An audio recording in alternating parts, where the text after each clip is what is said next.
Today we are working on a 2016 Kia Sedona with a headlight assembly connector issue. This is the connector that we're talking about, and this is the plug that has fallen back in the hole and we are unable to plug it in. I used an inspection mirror and a 90-degree long reach needle nose pliers. Here we have to align the inner plug with the housing of the connector before we can pull it out and get it to a position to turn.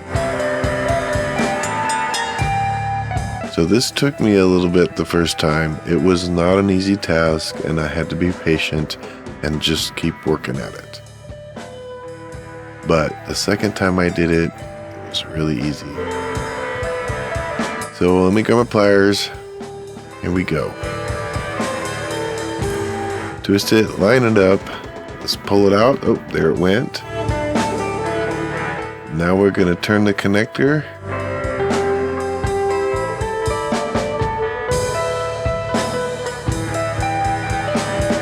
Until it locks.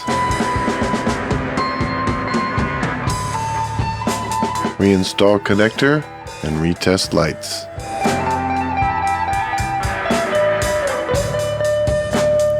Make sure this plug is secure. Thanks for watching. I hope this helps.